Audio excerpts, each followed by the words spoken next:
Hey everyone, this is Indra Vikram. Welcome to magnet brains. तो writing and city life chapter 2 conclude हो चुका है, complete हो चुका है और अब वक्त है प्रैक्टिस करने का कि हमने कितना सीखा है।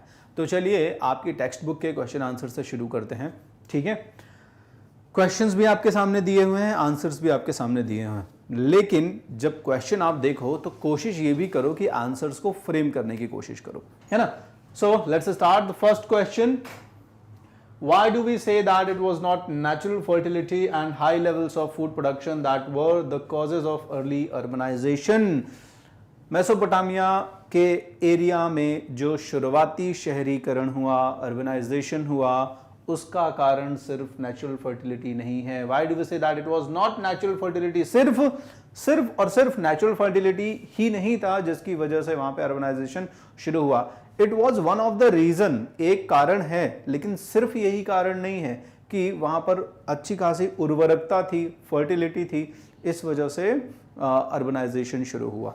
So let's see what were the reasons, कौन कौन से कारण थे जिनकी वजह से अर्बनाइजेशन वहां पे मूव हुआ। So it is often said, अक्सर कहा जाता है that natural fertility and high levels of food production were the causes of early urbanization. यानी वहां पर प्राकृतिक जो उर्वरकता है, फर्टिलिटी है और फूड प्रोडक्शन का उच्च स्तर है, उसकी वजह से आगे जाके क्या हुआ, शहरीकरण विकसित हुआ। लेकिन ये एक रीजन है, और भी साथ में रीजन है कि नेचुरल फर्टिलिटी ने किन किन चीजों को क्या किया, ट्रिगर किया। यानी कि नेचुरल फर्टिलिटी की वजह से और क्या क्या चीजें हुई जिसकी वजह से फाइनली अर्बनाइजेशन डेवलप हुआ। So natural fertility encouraged settled life and agriculture production. अब फर्टिलिटी थी तो वहां पे लोगों ने सबसे पहले पहचाना कि अच्छा ये एरिया है यहां पर फर्टिलिटी अवेलेबल है, अच्छी खासी फूड प्रोडक्शन हो जाएगी, यहाँ पे क्रॉप्स जो है वो बढ़िया यील्ड देंगी, बढ़िया उत्पादन देंगी। यील्ड का मतलब उत्पादन होता है। तो जब ये समझ गए तो लोग वहां पर क्या हुए, सेटल्ड होने शुरू हो गए और खेती की गतिविधियां जो है, एग्रीकल्चर की जो गतिविधियां हैं वो शुरू हो जाएंगी। It paved the way for animal husbandry.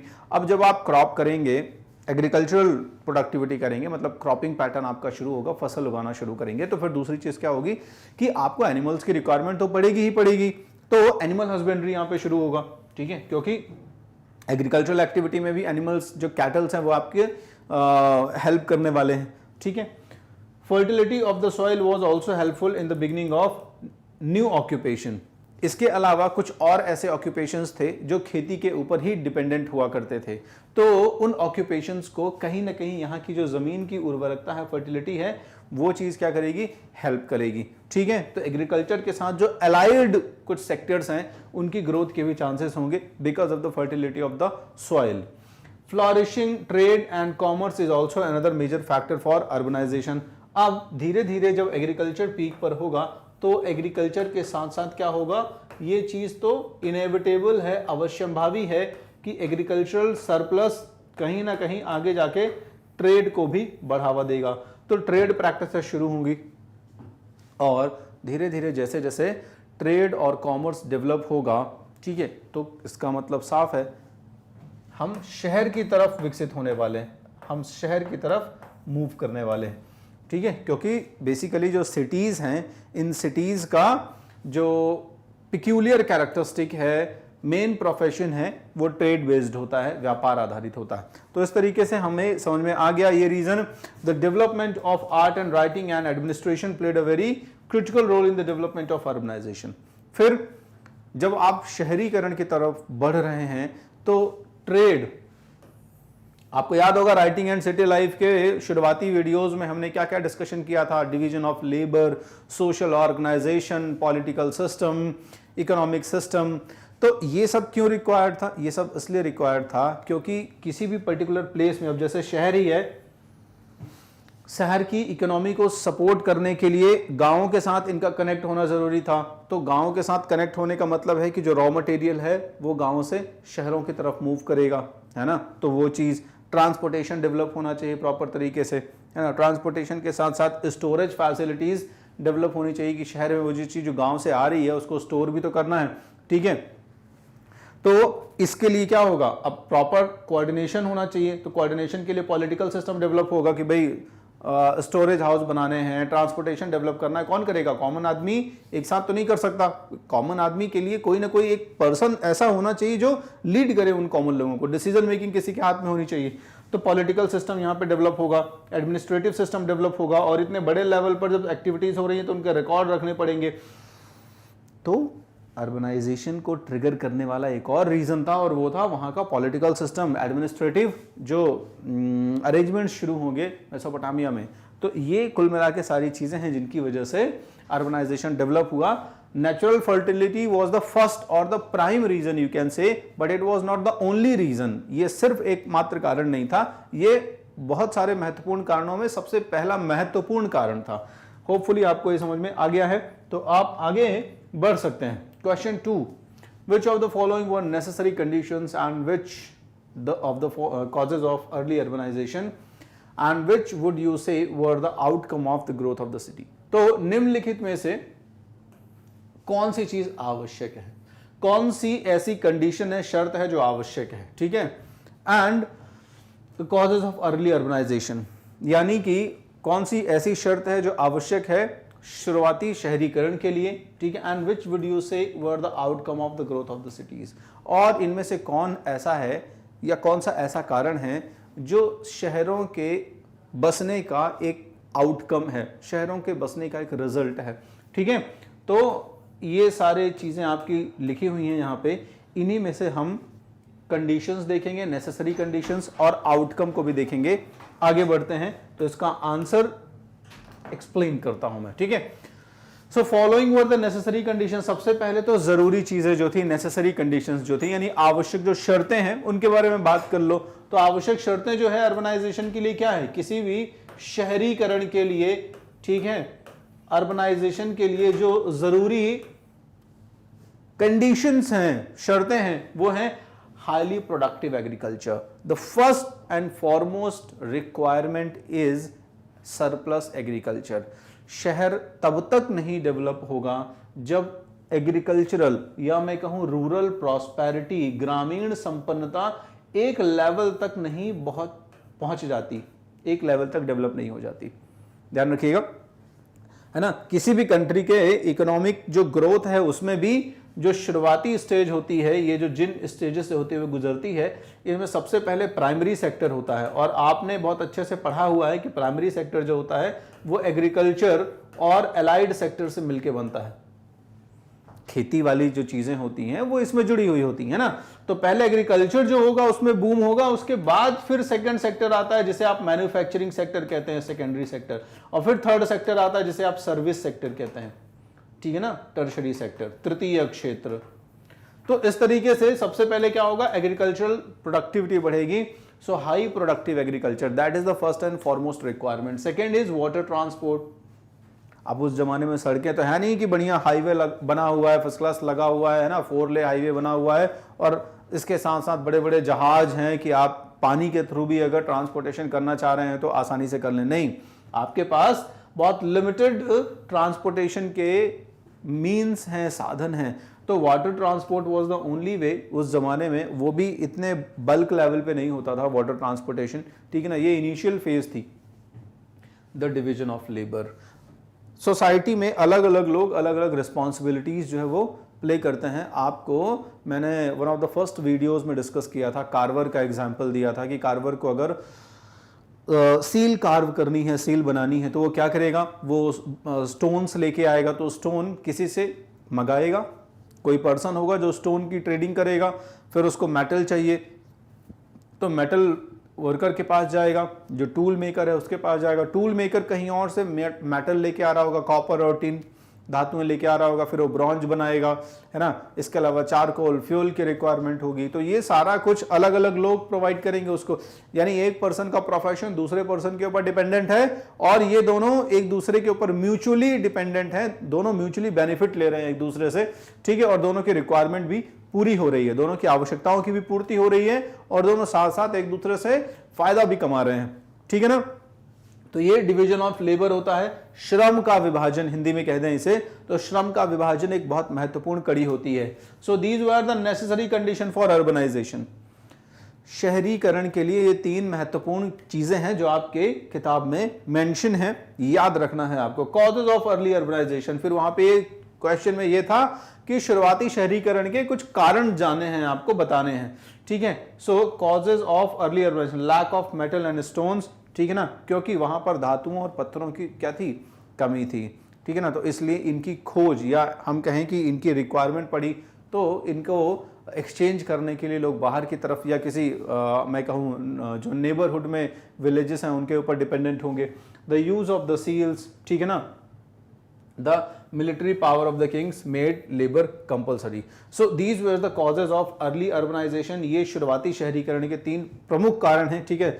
Seal का यूज हमें ये बताता है कि कहीं ना कहीं जो कुछ भी एक्टिविटीज हो रही हैं, चाहे वो ट्रेड की एक्टिविटी हो रही हो, चाहे वो लीगल डॉक्यूमेंटेशन हो रहा हो, ठीक है, इनके ऑथेंटिकेशन के लिए इन सील्स का इस्तेमाल किया जाता था, ठीक है। आज भी एक्सकेवेशंस में हमें ये चीज़ें मिलती हैं, क्ले टेबलेट्स में ये चीज़ें रिकॉर्डेड मिलती हैं, तो हो सकता है उनके ऑथेंटिकेशन के लिए, उनको जेन्युइन बनाने के लिए इन सील्स का इस्तेमाल किया जाता था, ठीक है। फिर अब अर्ली अर्बनाइजेशन का एक ये भी बहुत महत्वपूर्ण इंडिकेशन है कि जो राजा होता है, जो किंग होता है, ठीक है, चूंकि उसी के आसपास या उसी के चारों तरफ सारी सत्ता घूमती है, सारा पावर उसके हाथ में होता है, ठीक है, तो वो अपने मिलिट्री पावर को मजबूत करने के लिए क्या करेगा, लोगों को अपनी तरफ लेके आएगा। जैसे उर्ग शहर में गांव बसाए गए थे चारों तरफ, क्यों बसाए गए थे, ताकि एक तो वो लोग सेफ रहें और दूसरा जब भी कभी आर्मी की रिक्वायरमेंट हो तो बहुत आसानी से आर्मी की रिक्वायरमेंट राजा जो है वो फुलफिल कर सके। तो राजा जो होता था वो मिलिट्री पावर को एक्सटेंड करने की हमेशा कोशिश करता रहता था, तो वहां पे भी आपको देखने को मिले ये साइंस, ठीक है। और लेबर कंपल्सरी, मंदिर में काम करना पड़ता था, आपने देखा है, ठीक है ना, लोगों को एक कंपल्सरी एक्टिविटी होती थी कि मंदिर के लिए और राजा के लिए लोगों को काम करना ही करना है। तो ये कुछ साइन है वहां पे, कुछ कॉजेज हैं, कुछ कारण हैं जो अर्बनाइजेशन के, शहरीकरण के हैं। होपफुली आपको ये समझ में आ गया। फिर outcome of the growth of the city, तो तीसरा एस्पेक्ट उस क्वेश्चन में पूछा हुआ था, outcome of the growth of the cities, यानी शहरों का जो वृद्धि हुआ, शहरों का जो ग्रोथ हुआ, प्रॉस्पेरिटी हुआ, उसका क्या रिजल्ट निकला, क्या आउटकम निकला। एफिशिएंट ट्रांसपोर्ट सिस्टम डेवलप हुआ, ट्रेड एंड सर्विसेज डेवलप हुई। तो एफिशिएंट ट्रांसपोर्ट सिस्टम डेवलप हुआ क्योंकि शहरों के रिक्वायरमेंट्स को पूरा करने के लिए जो भी गुड्स, जो भी वस्तुएं आनी हैं वो कहां से आएंगी, कहीं ना कहीं ट्रांसपोर्टेशन सिस्टम से ही आएंगी। तो एफिशिएंट ट्रांसपोर्टेशन सिस्टम डेवलप हो रहा है। दूसरा, ट्रेड एंड सर्विसेज डेवलप हो रही, व्यापार और सेवाएं भी डेवलप हो रही हैं। मतलब कहने का कि वहां पर डिवीजन ऑफ लेबर या सोशल ऑर्गेनाइजेशन इस लेवल पर है कि शहर में व्यापार और सेवा, सेवा का मतलब होता है कि कुछ ऐसे प्रोफेशंस, जिन प्रोफेशंस के प्रोडक्टिविटी को, आउटकम को आप फिजिकल एसेट के तौर पे नहीं मान सकते हैं, ठीक है, या उसका कुछ टेंजिबल शेप नहीं होता है, ठीक है ना। जैसे मान लीजिए कुछ लोग होंगे जो मेडिकल प्रोफेशन में होंगे, कुछ वैद्य होंगे, डॉक्टर होंगे उस जमाने में, जो इस तरीके की एक्टिविटी करते रहेंगे, कोई बीमार पड़ गया तो उसको ठीक करना है, तो उन्होंने दवा दी, तो अब दवा जो है वो डेफिनेटली उसका फिजिकल एग्जिस्टेंस है, लेकिन हेल्थ जो होती है, डॉक्टर ने जो सर्विस दी एक्चुअल में, है ना, उसका कोई सेवा का कोई एक भौतिक अस्तित्व नहीं है। सेवा क्या है, एक तरीके का फीलिंग ऑफ सेटिस्फैक्शन है ना, एक अनुभव है उस व्यक्ति को कि चलो मुझे उसकी दवा से आराम हो रहा है। तो इस तरीके के सर्विस रिलेटेड एक्टिविटीज भी शहरों में डेवलप हुई। तो ये 2 आउटकम थे शहरों के, जैसे जैसे शहर बढ़ते रहे वैसे वैसे। तो होपफुली आपको ये चीज समझ में आ गई। अगले क्वेश्चन पे बढ़ते हैं। Why were mobile animal herders not necessarily a threat to town life. जो मोबाइल एनिमल हर्डर्स होते थे, यानी आने जाने वाले, जो हमेशा मूवमेंट करते रहते थे, एनिमल हर्डर्स यानी पशुओं को पालने वाले लोग होते थे, ठीक है, not necessarily a threat to town life. शहर, टाउन लाइफ कहते हैं, शहर तो नहीं, यानी कस्बाई जीवन के लिए बहुत बड़ा खतरा नहीं थे, ठीक है।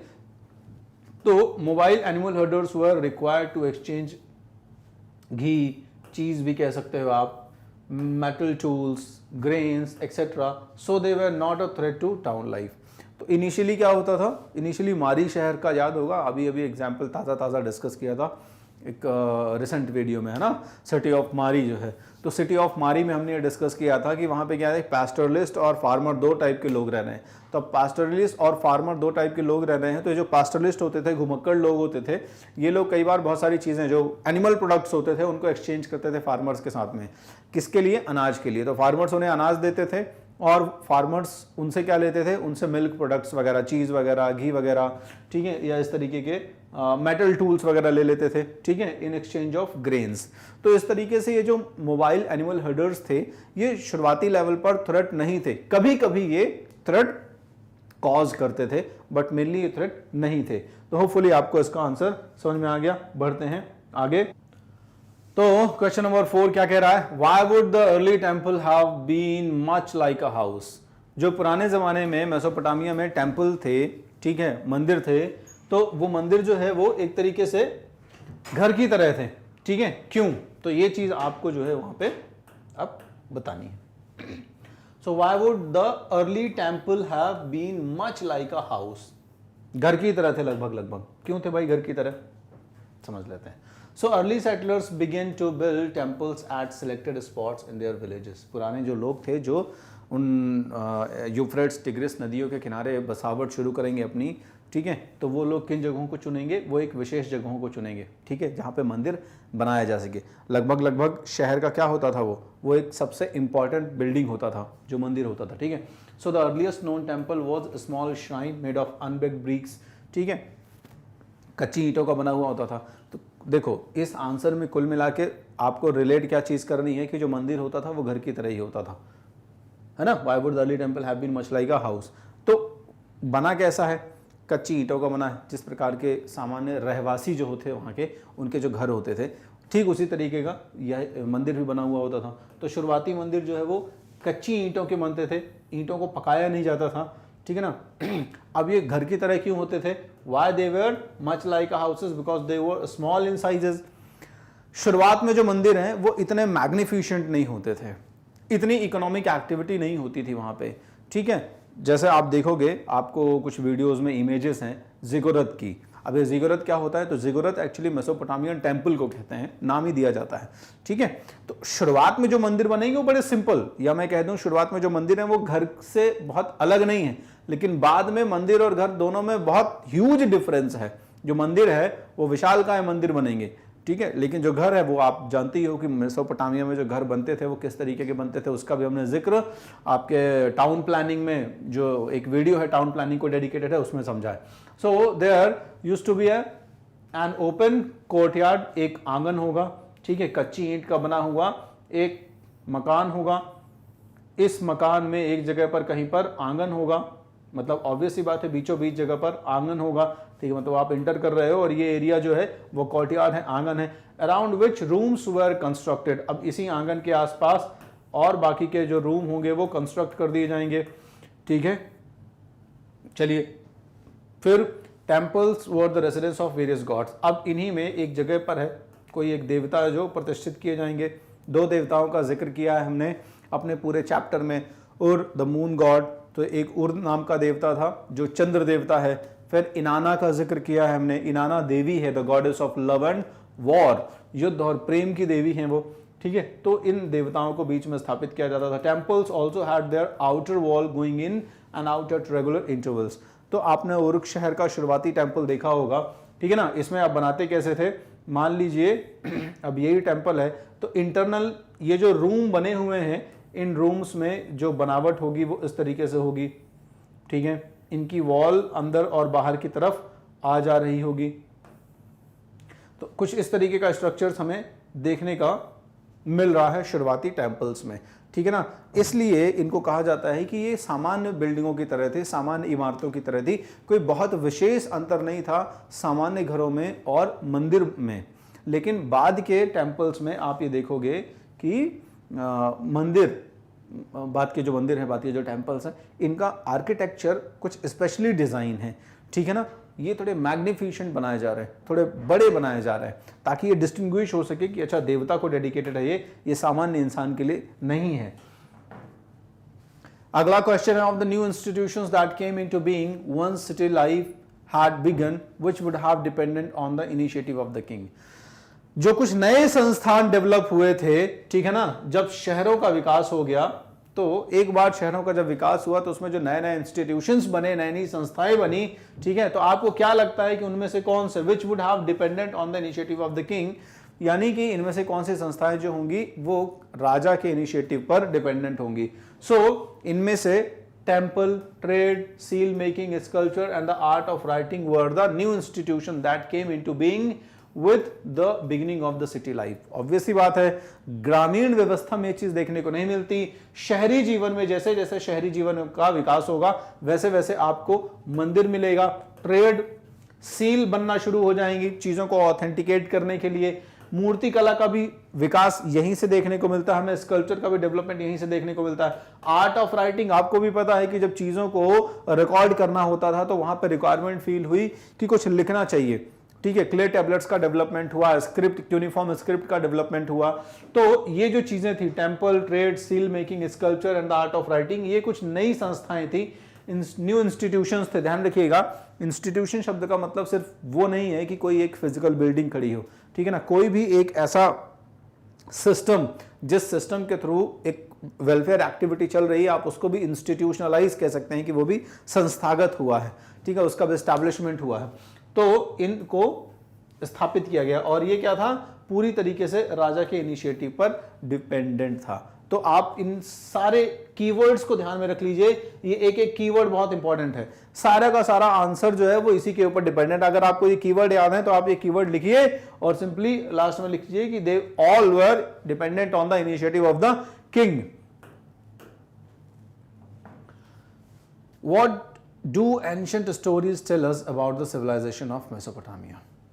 पुरानी जो मेसोपोटामिया की सभ्यता है उसके बारे में प्राचीन कहानियां क्या कहती हैं, एंशिएंट स्टोरीज जो हैं वो क्या कहती हैं हमें मेसोपोटामिया की सभ्यता के बारे में। तो याद है आपको जब चैप्टर शुरू किया था तो बाइबल की book of genesis, old testament की कहानी लिंक की थी आपसे एक, है ना। तो कुछ ऐसी ही कहानियों का जिक्र यहां पे किया जा रहा है। So ancient stories of Mesopotamia are valuable source of information as per the stories, ठीक है। यानी कि जो प्राचीन कहानियां हैं वो मेसोपोटामिया के ओरिजिन से रिलेटेड बहुत इंपॉर्टेंट कहीं ना कहीं सोर्स की तरह काम करती हैं, स्रोत की तरह काम करती हैं, ठीक है। Mesopotamia situated between the two reverse tigris and Euphrates, ये तो हमें बहुत अच्छे से पता है कि मेसोपोटामिया दो नदियों के बीच में स्थित था। यही कारण था कि इसका नाम पड़ गया मेसोपोटामिया। वास्तविकता में मेसोपोटामिया कहेंगे तो ना तो कोई एक शहर है, ठीक है, ना किसी एक पर्सन का नाम है। मेसोपोटामिया दो नदियों के बीच के क्षेत्र को ग्रीक लैंग्वेज में कहा जाता है। सिंपल सी चीज है, तो इस वजह से इसका नाम मेसोपोटामिया पड़ गया, ठीक है। तो ये दो नदियों के बीच में सिचुएटेड था, टिग्रिस और Euphrates. Mesopotamia was one of the advanced civilization of its time, अपने जमाने की विकसित सभ्यताओं में से एक थी, ठीक है। यहाँ पे जो समाज है वो तीन भागों में बटा हुआ था, अपर, मिडिल, लोअर। तो ये सारी चीजें तो हमने पढ़ ली। कहानी के बारे में हम बात करते हैं, जो कहानी इंपॉर्टेंट है, ठीक है। तो जो कहानी है वो कहानी यहां पर क्या है, बाइबल से रिलेटेड है। ये आंसर का मेन सेक्शन है, इस आंसर के मेन सेक्शन की तरफ चलते हैं। तो क्या कहती है बाइबल?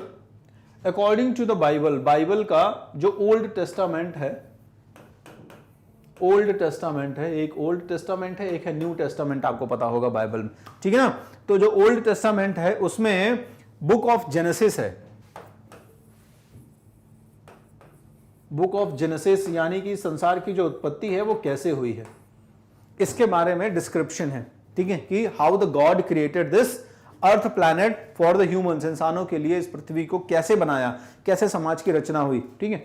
तो इसमें बड़ी अच्छी सी कहानी है कि the flood was mean to destroy all forms of life on the earth, ठीक है। अब हुआ क्या कि जो इंसान थे यहाँ पे जो रह रहे थे, जो आदम से आए थे, ठीक है, तो आदम की जो संतानें थी, इंसान, वो रह रहा था, लेकिन धीरे धीरे उनका जो लाइफ है, ठीक है, उनका लाइफ पैटर्न जो है बहुत करप्ट होता चला जाएगा, है ना। और ये चीज भगवान को नागवार गुजरी, है ना, उनको ये पसंद नहीं आया। उनको लगा कि इंसान को हमने बनाया और इंसान तो करप्ट होता चला गया, तो क्यों ना अब समय आ गया है कि इस पृथ्वी को खत्म कर दिया जाए, ठीक है ना। इस करप्शन को खत्म करने के लिए इंसान को खत्म करना पड़ेगा। सो फ्लड यानी कि बाढ़ का सहारा उन्होंने लिया। देवता ने यानी भगवान ने यह डिसाइड किया कि फ्लड कर देंगे, पूरा जो सेटलमेंट है उसको फ्लड कर देते हैं, चलिए बाढ़ ला देते हैं, जिससे जीवन के सभी रूप, फॉर्म्स ऑफ लाइफ जो है अर्थ में वो खत्म हो जाएंगे। So how ever God chosen a man, नोआ, लेकिन आदम की जो 8वीं या 9वीं पीढ़ी का जो एक व्यक्ति है नोआ, ठीक है, इसको भगवान ने चुना क्योंकि ये बहुत पायस, बहुत कहें पवित्र, अच्छे आचरण वाला, अच्छे जो है नेचर वाला पर्सन था, ठीक है, प्योर सोल, पवित्र आत्मा था। तो इसलिए इस पर्सन को गॉड ने चुना कि ठीक है, ऐसा तो है नहीं कि सब लोग को नष्ट कर देंगे, कुछ लोग अच्छे लोग भी हैं इस धरती पे, तो उन्हें बचाना पड़ेगा, है ना, क्योंकि उन्होंने जीवन भर मेरी तरह जो है वो लाइफ गुजारी है और मेरे लिए ऑब्लाइज रहे हैं, तो इन्हें बचाना पड़ेगा। तो नोवाह जो है उसको भगवान ने चुना और उसको ये कहा कि अगला जो लाइफ होगा, है ना, जो कंटिन्यू होगा, उसको तुम्हें ही कंटिन्यू करना है, क्योंकि डिवास्टेटिंग जो फ्लड होगी, ये जो विध्वंसक बाढ़ आएगी, वो सारी चीजों को नष्ट करने वाली है पृथ्वी में। अब तुम एक काम करो, एक बहुत बड़ी नाव बनाओ, आप एक बहुत बड़ी नाव बनाओ। तो नोवा ने एक बहुत बड़ी नाव बनाई, एन आर्क, ठीक है ना।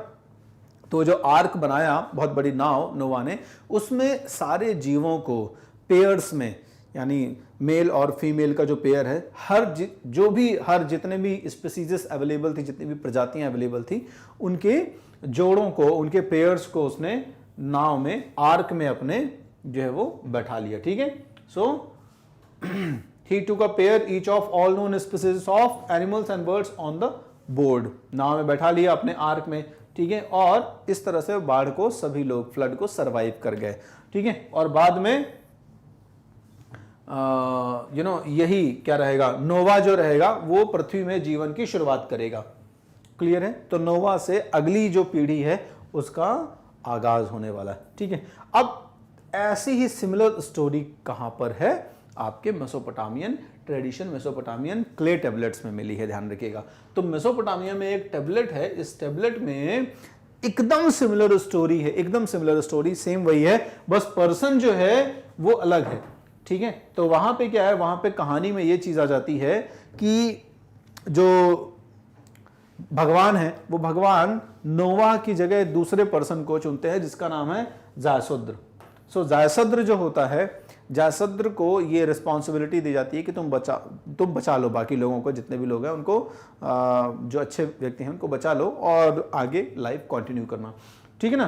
तो उसका दूसरा नाम है, जायसुद्र का ही दूसरा नाम है, ठीक है, उतना प्रश्न। तो इस तरीके से ये जो कहानी है, ये कहानी एंशिएंट स्टोरी है। अब यूरोपियंस जो है, यही वजह थी कि मेसोपोटामिया से एक कनेक्शन फील करते थे। मेसोपोटामिया के एक्सकेवेशंस के पीछे भी जो राज हैं वो यही राज है कि कहीं ना कहीं जो यूरोपियंस हैं वो मेसोपोटामिया की जगह को अपना एंसेस्ट्रल लैंड मानते थे, अपने पूर्वजों का स्थान मानते थे, और उन्हें लगता था कि बाइबल में जो कहानी लिखी है वो सही है और मेसोपोटामिया ही वो जगह है जहां पर ये हमारे जो एंसेस्टर्स हैं, नोवाह या जायसुद्र, ये बिलोंग करते हैं। तो हो सकता है जायसुद्र अलग व्यक्ति हो, क्योंकि नोवाह का जिक्र तो बाइबल में था, जायसुद्र का जिक्र बाइबल में नहीं है, लेकिन जायसुद्र का जिक्र बाइबल में है और स्टोरी तो सिमिलर है, बुक ऑफ जेनेसिस की जगह। अच्छा, वहां पर एक जगह का नाम भी मेंशन है, शिमर नाम की जगह का उल्लेख था आपके बाइबल में, ठीक है ना, द सिटी ऑफ सिमर। अब ये शिमर जब ये खोजना शुरू करते हैं तो इनको पता चला कि मेसोपोटामिया में सुमेरियन नाम की सभ्यता थी। तो अच्छा, इन्होंने लिंक किया कि वास्तव में वो जो सुमेरियन शहर है वही शिमर है जिसका जिक्र बाइबल में किया गया है। तो ये वही जगह है जहाँ पर एक्चुअली हमारे ओल्ड जो क्रिश्चियन हमारी ट्रेडिशन है उसके जो पुराने कहें कि संस्थापक हैं वो इसी एरिया में कहीं ना कहीं थे। क्लियर है। तो इस तरह से एंशिएंट स्टोरी आपकी यहाँ से रिलेटेड है। इस तरह से हमने ये जो क्वेश्चंस हैं इनको बड़े स्टोरी वे में कंक्लूड किया, कंप्लीट किया। कोशिश करिए कि आप भी इसको राइटिंग करने की प्रैक्टिस करिए, ठीक है, ताकि आपके आंसर्स आपको प्रिपेयर हो जाएं। जहां भी आपको स्टोरी में लूप होल लगे तो आप जाएं और टॉपिक्स के वीडियोस देखें, तो आपको सारी की सारी स्टोरी क्लियर हो जाएगी। तो बने रहिए मैग्नेट ब्रेन्स के साथ। Hey everyone, this is Indra Vikram, welcome to magnet brains. तो अभी हमने आपके टेक्स्ट बुक में जो कुछ क्वेश्चंस दिए थे उनको सॉल्व कर लिया है और अब हम मूव करेंगे कुछ दूसरे क्वेश्चंस की तरफ, कुछ ऐसे क्वेश्चंस जो बहुत इजी हैं, ठीक है, इतने इजी हैं कि आप चुटकियां बजाते ही उसको सॉल्व कर लेंगे। इसीलिए हमने इन्हें नाम दिया है वेरी शॉर्ट आंसर्स। तो वेरी शॉर्ट आंसर्स में ऐसे आंसर्स मिलेंगे आपको, ऐसे क्वेश्चंस मिलेंगे आपको जिन क्वेश्चंस और आंसर्स को आप बस पढ़ते ही सॉल्व कर लोगे। तो शुरू करते हैं वेरी शॉर्ट टाइप के आंसर्स को, क्वेश्चन आंसर्स को। वेयर इज मेसोपोटामिया, कहाँ है मेसोपोटामिया? तो वेट कर रहा था मैं, जस्ट है ना, चुटकी बजाते ही आपके दिमाग में आंसर आ जाएगा। So Mesopotamia is in the Republic of Iraq. आज के मॉडर्न टाइम पे अगर आप मेसोपोटामिया को लोकेट करना चाहो तो मेसोपोटामिया कहाँ पर लोकेटेड होगा? इराक में लोकेटेड होगा। कुछ हिस्सा कुवैत का भी है, इसमें ध्यान रखिएगा, ठीक है, लेकिन majority of area is in Iraq. ये जो यूफ्रेट्स और टिग्रिस नदियां हैं वो इसी जगह पर बहती हैं, ठीक है। तो it is situated between to world famous river. अभी फिर से बल्कि एक क्वेश्चन हो सकता है आ जाएगा आपका जिसमें नदियां पूछी जाएंगी, यूफ्रेट्स एंड टिग्रिस। तो टिग्रिस और फरात नदी, यूफ्रेट्स को हिंदी में कहते हैं फरात नदी, उसके आसपास था, ठीक है ना। चलिए, तो प्राचीन जो मेसोपोटामिया की सभ्यता है वो यहीं पर फली फूलेगी। For which reason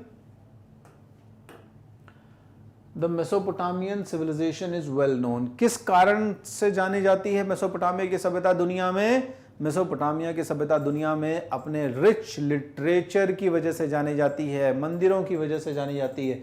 so it is well known for development of city life, क्योंकि सबसे पहले शहरी जीवन की शुरुआत यहीं पर होती है। हमने जो चैप्टर शुरू किया राइटिंग एंड सिटी लाइफ, इसमें हमने शुरुआती जीवन शहर का यहीं से सीखा। यानी हम अगर ट्रेस करेंगे कि सिटी लाइफ दुनिया में पहले कहाँ डेवलप हुई होगी, तो जब जब बात होगी सिटी लाइफ की तो मेसोपोटामिया का नाम आएगा। तो मेसोपोटामिया किस लिए जाना जाता है? अपने शहरी जीवन के लिए, लिटरेचर के लिए, ठीक है, क्योंकि यहाँ के लोग मैथमेटिक्स, एस्ट्रोनॉमी, आर्किटेक्चर और बहुत सारी ऐसी चीज़ों को बाद में क्या करेंगे? प्रिजर्व करके रखेंगे क्ले टेबलेट्स के फॉर्म में। तो लिटरेचर भी अच्छा खासा डेवलप है। मैथमेटिक्स के लिए भी जाने जाते हैं, गणित के लिए जाने जाते हैं। टेबल्स मिली हैं क्ले टेबलेट्स पे लिखी हुई, स्क्वायर रूट्स मिले हैं आपको, ठीक है, मल्टीप्लिकेशन, डिवीजन कर लेते हैं यहाँ के लोग, यानी गणित में काफ़ी होशियार लोग हैं, ठीक है। When and where did archaeological work begin in Mesopotamia? First of all, तो मेसोपोटामिया में सबसे पहले कब काम शुरू हुआ? आर्कियोलॉजिकल का मतलब होता है कि इसकी study, the study of old things. ये आपको पता है, ये हमने पढ़ा है, ठीक है, the study of old things, यानी आर्कियोलॉजिकल स्टडीज के पॉइंट ऑफ व्यू से मेसोपोटामिया को आप कौन से ईयर में रखेंगे?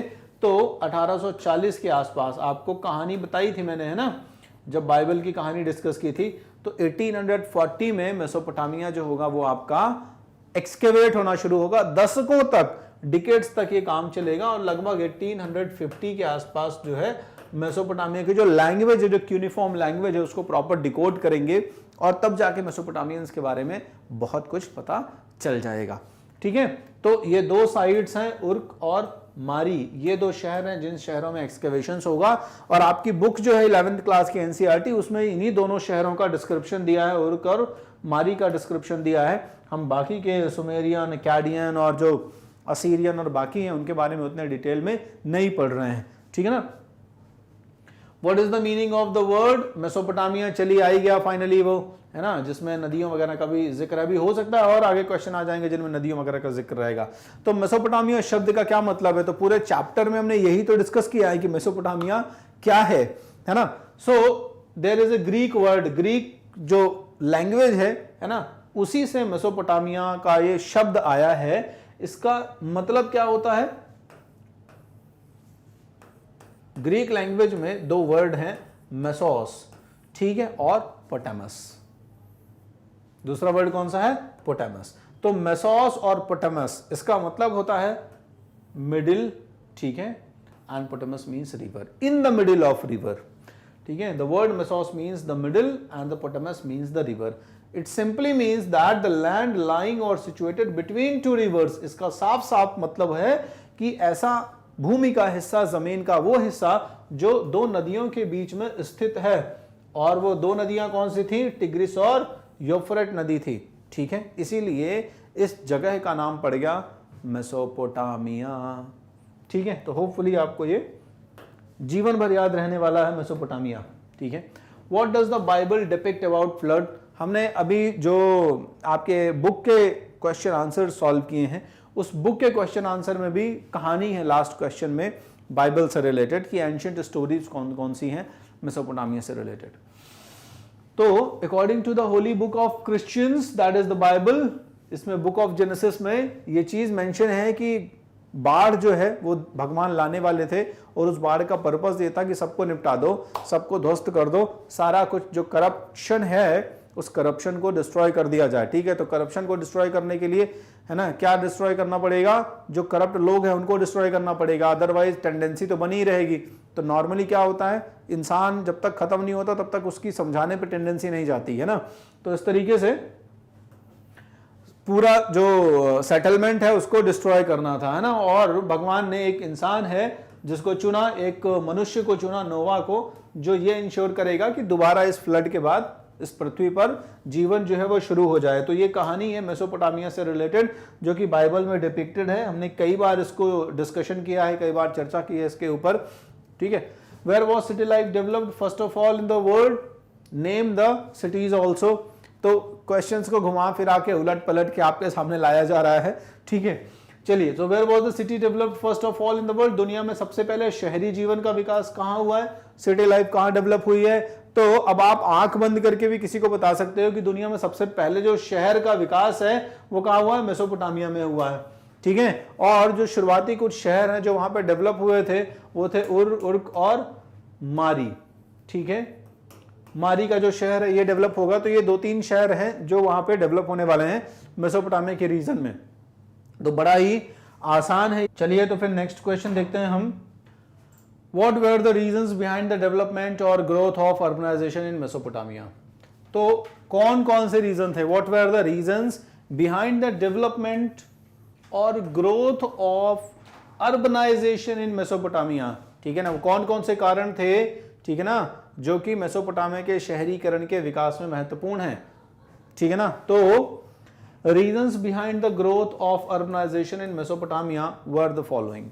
देखिए, बहुत इजी टाइप के क्वेश्चंस हैं और उतने ही इजी इनके आंसर्स हैं, लेकिन ये इसलिए भी है कि हमारी जो लर्निंग है वो बहुत कंसोलिडेट हो जाए, है ना। तो इजी क्वेश्चन भी कई बार क्या होता है कि सॉल्व करते रहेंगे, आप प्रैक्टिस करते रहेंगे तो उसका जो इम्पैक्ट होगा वो ये होगा कि आपके दिमाग में जो इन्फॉर्मेशंस हैं वो इतनी कंसोलिडेट हो जाएंगी, वो इतना बढ़िया तरीके से जम जाएंगी कि फिर आपको एग्जाम में थोड़ी सी भी दिक्कत नहीं होने वाली है। चलिए, तो the reasons behind the growth of urbanisation in Mesopotamia, यानी कि मेसोपोटामिया में शहरीकरण की जो ग्रोथ है उसके जो महत्वपूर्ण कारण है उनमें कुछ कारण जो है वो, सबसे पहला कारण है ग्रोथ ऑफ एग्रीकल्चर।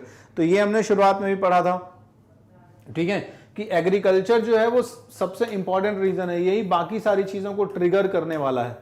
ठीक है, तो क्योंकि ये बाकी सारे रीजन को ट्रिगर करने वाला है इसलिए ये सबसे पहले रीजन के तौर पर गिना जा रहा है। ग्रोथ ऑफ एग्रीकल्चर यानी कृषि का विकास। तो सबसे पहले क्या हुआ, वहां पर एग्रीकल्चर का डेवलपमेंट हुआ और इस एग्रीकल्चर के डेवलपमेंट के बाद बाकी सारी चीजें एग्रीकल्चर पर ही डिपेंडेंट थी। पहले वहां पर ग्रामीण जीवन हुआ, रूरल प्रॉस्पेरिटी आई और इस रूरल प्रॉस्पेरिटी से धीरे धीरे शहरों का विकास हुआ। ठीक है ना। फ्लॉरिशिंग ट्रेड, कम से कम 100 बार ये बात रिपीट कर दी गई होगी, है ना, फिर से रिपीट कर देता हूं मैं कि जब सरप्लस एग्रीकल्चर की तरफ आप जाएंगे, एक ऐसी सोसाइटी जो एग्रीकल्चर बेस्ड है वो एग्रीकल्चर के पीक पर पहुंच जाएगी, एग्रीकल्चरल एक्टिविटीज वहां पर अपने पीक पर होंगी, तब वहां पे लोग क्या है दूसरे प्रोफेशंस की तरफ भी शिफ्ट करना शुरू करेंगे। प्लस ये जो सरप्लस एग्रीकल्चर है इसका ट्रेड भी शुरू हो जाएगा। ठीक है, तो agriculture surplus leads to trade, व्यापार की तरफ बढ़ेंगे। और दूसरी एक्टिविटी जो हो वो व्यापार की एक्टिविटी है। तो पहला एग्रीकल्चर की ग्रोथ हुई, फिर फ्लॉरिशिंग ट्रेड संपन्न व्यापार, यूज ऑफ सील्स, मोहर या मोहरों का, स्टैम्प्स का, सील्स का इस्तेमाल। ठीक है, ये इंडिकेट करता है कि हाँ ये जो ट्रेड बेस्ड एक्टिविटी थी, इस ट्रेड को जेन्युइन करने के लिए, ऑथेंटिक करने के लिए, गुड्स के मूवमेंट्स को एंश्योर करने के लिए कुछ ऐसे स्टैम्प्स का, सील्स का इस्तेमाल किया जाता था ताकि एक जगह से जब दूसरी जगह वस्तु पहुंचे तो ये सुनिश्चित किया जा सके कि अच्छा ये उसी पर्सन की वस्तु है जिससे मंगाई गई थी, या फिर इस वस्तु में कोई टैंपरिंग नहीं हुई है, छेड़छाड़ नहीं हुई है रास्ते में। तो इस तरीके के अमूमन जो होते हैं कई बार मतलब कहें problems during the movement of transport, during the movement of goods and the other things, ठीक है, तो उनको अवॉइड करने के लिए जो है वो ये चीज़ लाई गई। फिर the military strength of the ruler who made labour compulsory to all, ये चीज़ हमने पहले भी देखी है कि जो राजा है उसकी मिलिट्री स्ट्रेंथ भी डेवलप होगी, ठीक है, और साथ में वो दूसरों को काम पे भी लगाएगा, ठीक है। तो ये चीज़ें जो है कहीं ना कहीं ट्रिगर कर रही हैं अर्बनाइजेशन को। हमने इसको पहले भी एक बार डेवलपमेंट के दौरान देखा है अपने, ठीक है ना, पूरे मेसोपोटामियन डेवलपमेंट के दौरान इन सारी चीज़ों को हमने देखा हुआ है। हम जस्ट एक बार रिवीजन कर रहे हैं। When did ancient town begin to flourish in Mesopotamia? तो प्राचीन मेसोपोटामिया में शहरीकरण जो है, ये पहला जो शहर है, टाउन, सॉरी शहर नहीं, टाउन जो है वो कब फ्लॉरिश होना, कब प्रॉस्पर होना शुरू होगा? लगभग 3000 ईसा पूर्व, ठीक है। सिरका 3000 बिफोर कॉमन एरा। सिरका वर्ड सिंपली मीन्स टू से अप्रॉक्स, ठीक है, अप्रॉक्स वर्ड को डिनोट करता है ये। तो लगभग 3000 साल पहले, 3000 ईसा वर्ष पूर्व वहां पर टाउन्स जो है वो फ्लॉरिश होने शुरू हो जाएंगे मेसोपोटामिया में, ठीक है। Which was the ancient town of Mesopotamia? Name its capital also. जो मेसोपोटामिया का जो प्राचीनतम टाउन है, कस्बा है, जो गांव से थोड़ा सा डेवलप हुआ है पर पूरी तरह शहर नहीं बना है, ठीक है, उसका नाम और उसका शहर उसका कैपिटल बताना है आपको उस कस्बे का। So Uruk was the ancient town of Mesopotamia. Mesopotamia के जो टाउन है उसमें जो प्राचीनतम टाउन है उनमें एक है उर्क, और it was the capital of Baghdad, ठीक है। यानी अब आज के समय में आप देखेंगे तो ये वहाँ पे पड़ेगा, ठीक है, बगदाद में। So it was one of the magnificent town of that time. ये उस जमाने का बहुत बड़ा विकसित शहर हुआ करता था। उर्क के बारे में तो हमने अच्छा खासा डिटेल डिस्क्रिप्शन भी देखा है ना।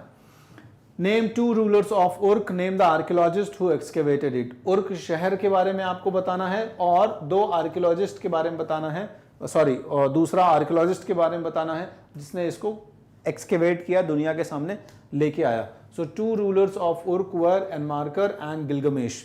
इन दोनों के बारे में हमने पढ़ा है, एनमार्कर और गिलगमेश। एनमार्कर की कहानी जो है वो आपने पढ़ी है, ठीक है। गिलगमेश की कहानी आपने पढ़ी है, अगर नहीं पढ़ी है तो आप सिटी ऑफ मारी और टाउन प्लानिंग, सिटी लाइफ, ये वाले चैप्टर्स जो है वो जाके वीडियो से रिवाइज कर लें तो आपको इन दोनों के बारे में पता चल जाने वाला है, उर्क और एनमार्कर और गिलगमेश के बारे में। उर्क शहर के दोनों महत्वपूर्ण किंग हैं और दोनों के अपने काफ़ी कॉन्ट्रीब्यूशंस हैं। The city of Uruk was excavated by Julius Jordan. तो ये वो एक्सकेवेटर हैं, आर्कियोलॉजिस्ट हैं जिन्होंने इस शहर का एक्सकेवेशन शुरू किया था। चलो भाई आगे बढ़ते हैं। List some items which are essential for urban development. हमने पहले इसको एक डेवलपमेंट को देख लिया है, ठीक है, कि कौन कौन से ऐसे फैक्टर्स हैं जो अर्बनाइजेशन की तरफ ले जाते हैं, अर्बन डेवलपमेंट की तरफ ले जाते हैं। हम जो अभी इसके पहले आपके बुक के क्वेश्चन आंसर सॉल्व कर रहे थे पहले वाले वीडियो में, तो उसमें आपने देखा है कि इस तरह का सिमिलर क्वेश्चन था, ठीक है। तो यहाँ पे जस्ट मैं फिर से कहूँगा कि कीवर्ड्स हैं, उन कीवर्ड्स को आप पकड़ लीजिए। ट्रांसपोर्ट नेटवर्क है, ट्रेड है, craft, service et cetera. So basically transport, trade, craft and services, these were the some of important factors which leads to the urban development. ये वो बहुत जरूरी कारक हैं, फैक्टर हैं जो अर्बन डेवलपमेंट को ट्रिगर करते हैं। What do you know about मारी? मारी शहर के बारे में आप क्या जानते हैं? Mari was a famous town of Mesopotamia. Uruk और मारी 2 ही शहर तो हैं हमारी कहानी में, एक मारी हो गया, एक उर्क हो गया। अब मारी क्यों फेमस है इतना ज्यादा? मारी इसलिए भी ज्यादा फेमस है क्योंकि ये वो शहर था, ठीक है, जो आपका trade based, complete trade based city था। यानी यहां पर और कोई एक्टिविटी नहीं होती थी, यहां पर सिर्फ ट्रेड होता था। यहां पे पॉलिटिकल सिस्टम भी इतना वेल डेवलप नहीं था, या मैं कह दूं यहां का राजा जो था वो इतनी स्ट्रॉन्ग आर्मी नहीं रखता था, लेकिन उसके बावजूद सिर्फ और सिर्फ ट्रेड की वजह से ये डेवलप हुआ था, क्योंकि ये यूफ्रेट्स के अपस्ट्रीम में पड़ता था और वो अपस्ट्रीम का जो इलाका होता था वहाँ से लेबनान, सीरिया और यहाँ पर जो है गुड्स का मूवमेंट हुआ करता था। तो होता क्या था कि वो जो बोट्स होती थी, जो नाव होती थी, वो यहाँ से ही गुजरती थी। और मारी के जो ऑफिसर्स होते थे, पॉलिटिकल सिस्टम मारी का क्या होगा, ये इन बोट्स को एग्जामिन करेगा, इंस्पेक्शन करेगा, इन पर टैक्सेस इंपोज करेगा और इस तरीके से मारी की इकोनॉमी जो होगी उसको इस टैक्सेशन से बहुत लाभ मिलने वाला है। तो मारी शहर जो फ्लॉरिश होगा वो लगभग 2900 before common era to 1759 common era तक रहेगा, ठीक है। और इसको बाद में फिर एक अकड़ रूलर है जिसका नाम सारगोन है, उसने डिस्ट्रॉय किया था, उसने अटैक किया और बाद में मारी को फिर सब्जुगेट कर लिया, ठीक है। लेकिन ये क्यों फेमस है? सिर्फ इसी वजह से फेमस है क्योंकि ये ट्रेड बेस्ड शहर था। अच्छा, आपको मैंने बताया था कि वहाँ पे बहुत सारे अलग अलग कम्युनिटी के लोग आते हैं मारी में, वो वहाँ पे रहते हैं, सोल्जर्स को हायर करते हैं, लेबरर्स को हायर करते हैं। पूरी सिटी ऑफ मारी का जो वीडियो है उसमें पूरी कहानी है मारी की, तो वहाँ हमने डिस्कस किया था। वहाँ मैंने आपको बताया था कि मारी में शासन किसने शुरू किया था, तो एमोराइट डायनेस्टी के जो लोग थे, एमोराइट एम्पायर वहाँ पर एस्टेब्लिश होगा मारी में, जिसको बाद में रिप्लेस करेगा कौन? अकैडियन रूलर, या बाद में आप कह दें कि यहाँ पे अकैडियंस का साम्राज्य स्थापित हो जाएगा। चलिए तो आगे बढ़ते हैं हम। Who was the famous ruler of मारी? चलिए, तो मारी का जिक्र चल ही रहा है, तो मारी के रूलर्स में एक बड़ा फेमस रूलर है जिसका नाम है जिब्रिलॉन। तो ये महाराज जो है मारी के इतने फेमस हैं क्योंकि इनका जो पैलेस बना हुआ है, एक बहुत सुंदर सा महल बना हुआ है, लगभग 2.4 हेक्टेयर में महल बनाया है इन्होंने, जिसमें 260 कमरे थे। इमेजिन कर लो, ठीक है ना, कि आज की दुनिया की बड़ी बड़ी बिल्डिंग्स भी जो है कहीं ना कहीं इसके कंपैरिजन में हैं, ठीक है ना, क्योंकि उस ज़माने में इतनी लार्ज बिल्डिंग बनाना अपने आप में आसान चीज़ नहीं है। आज के ज़माने में तो बहुत सारी आर्किटेक्चरल स्किल्स हैं हमारे पास कि हम बना सकते हैं, तो उस ज़माने में हालांकि इतना आज के जैसा सुंदर भी नहीं है, लेकिन फिर भी 260 कमरे बनाना is not a easy thing. चलिए, तो 260 कमरे हैं, 2.4 हेक्टेयर में बनाया था जिब्रिलॉन ने, और इतना फेमस है इसका ये किला कि बाद में क्या होता है, सीरिया का राजा है ना, एक माइनर किंग है सीरिया का, वो देखने के लिए आता है सिर्फ, है ना, कि महाराज का महल जो है वो देख लें हम कैसा है ना। महाराज के महल में अलग अलग कमरे अलग अलग कामों के लिए डेडिकेटेड थे, ठीक है।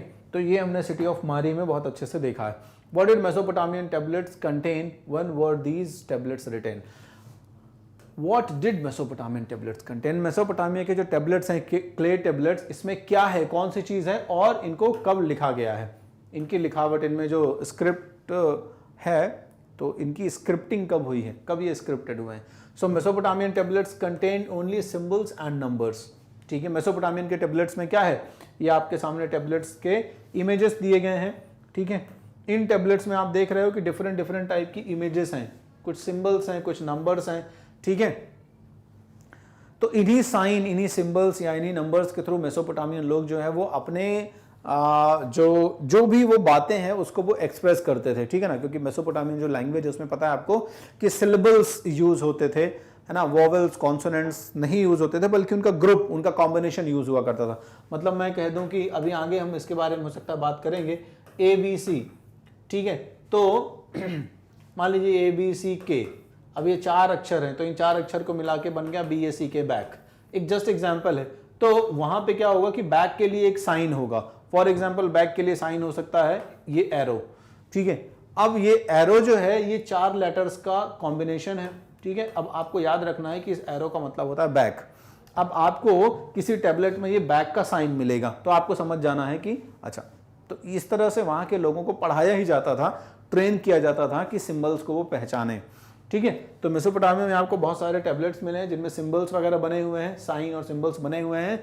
आप देख रहे हैं इन साइन और सिंबल्स में कौन कौन सी चीज़ें, जैसे मछली। अब इस मछली का कोई मतलब होगा, तो इसमें ग्रेन्स, फिशेस ये बनी हुई है, कुछ और सिंबल बने हुए हैं। अब इनका आपस में कुछ मतलब है, ठीक है, ग्रेन्स और फिश का कुछ मतलब, ये कुछ कहना चाह रहा है। तो इसको जब डिकोड करेंगे एक्सकेवेटर्स और आर्कियोलॉजिस्ट, तो उनको समझ में आ जाएगा कि अच्छा, टैबलेट ये कहना चाह रहा है, ठीक है, ये चीज़ लिखी हुई है टैबलेट में, है ना। चलिए, तो अब इनको, इनकी जो राइटिंग मिलती है हमें वो अराउंड 3200 बिफोर कॉमन एरा मिलती है। आपको क्वेश्चन में ये दूसरा जो सेक्शन है कि when these tablets were written, लगभग 3200 बिफोर कॉमन एरा, तो लगभग ईसा से 3200 साल पहले ये टैबलेट्स लिखे गए थे, स्क्रिप्टेड किए गए थे, कोडिफाइड किए गए थे। What do you know about the script used by Mesopotamian? चलिए वहीं पे आ गए हम। तो मेसोपोटामियन की जो स्क्रिप्ट है वो पिक्टोग्राफी के एक तरीके से, पिक्टोग्राफी का मतलब होता है in form of pictures, picture के फॉर्म में, ठीक है। पिक्टोग्राफी का मतलब होता है in form of pictures, picture के रूप में। It represented sign, symbols and pictures to depict objects. चलिए, ये हमने एक तरीके से पढ़ लिया है। अब इसमें एक चीज बस है जो यहाँ पे और डिस्कस की जा सकती है कि ये जो पिक्चर फॉर्म की लैंग्वेज थी, ये जो पिक्टोरियल लैंग्वेज थी, इसको लिखा कैसे जाता था, तो इसको, इसमें जो लेटर्स बनाए जाते थे वो क्यूनिफॉर्म होते थे। क्यूनिफॉर्म का मतलब होता है वेज शेप। अब आप कह दोगे वेज शेप क्या है, तो मैं एक बार पहले भी बता चुका हूं आपको, जब हम लैंग्वेज और राइटिंग के बारे में डिस्कशन कर रहे थे, फिर बता देता हूं। यहाँ पे वेज शेप का मतलब होता है कि कील के तरह के, ठीक है, कुछ इस तरीके से शेप बनाए जाते थे। जो इसकी स्क्रिप्ट होती थी, जो लिपि होती थी, उस लिपि में इस तरीके से लिखा जाता था, जो अक्षर बनते थे वो इस तरीके से बनते थे, ठीक है। तो ये क्यूनिफॉर्म स्क्रिप्ट कहलाती है। Which was the earliest language known to Mesopotamia, Mesopotamian people or Mesopotamians? By which language was it replaced? तो हमने ये डिस्कशन किया था जब हम मेसोपोटामिया के शुरुआती दौर के बारे में पढ़ रहे थे कि मेसोपोटामिया में शुरुआत में कौन सी लैंग्वेज आएगी, सुमेरियन भाषा का प्रयोग किया जाएगा, ठीक है। मेसोपोटामिया की शुरुआती लैंग्वेज थी सुमेरियन, और बाद में क्या हुआ, इस लैंग्वेज को रिप्लेस किन्होंने किया, अकैडियन लोगों ने किया। तो क्यों, क्योंकि सुमेर के लोग रहते थे, इसलिए वो लैंग्वेज सुमेरियन, बाद में अक्कड़ लोग आ गए यहाँ पे, तो उनकी लैंग्वेज अकैडियन। तो इस तरीके से सुमेरियन को रिप्लेस किया अकैडियंस ने। Which was the earliest language known to be? अच्छा, we have already discussed this one. तो आगे बढ़ते हैं, हमने इसको ऑलरेडी डिस्कस कर लिया है। What is the meaning of cuneiform? Cuneiform का मतलब क्या होता है, अभी अभी जस्ट ताज़ा डिस्कस किया है, वापस से मैं रिवाइज कर देता हूं। The word cuneiform is derived from two Latin words. These words are cuneus meaning wedge and forma means shape. तो सिंपली cuneiform का मतलब होता है wedge shape, wedge shape letters, और वेज शेप का मतलब होता है कि ये जो सिंबल्स हैं ये इस कील के आकार के या वेज शेप होते थे, ठीक है ना। The wedge shaped symbols which represent the syllable and sound of a word is called cuneiform. मतलब इसमें एक लेटर नहीं इस्तेमाल होता था, जबकि लेटर और कहें कई लेटर्स का एक ग्रुप होता था, ठीक है।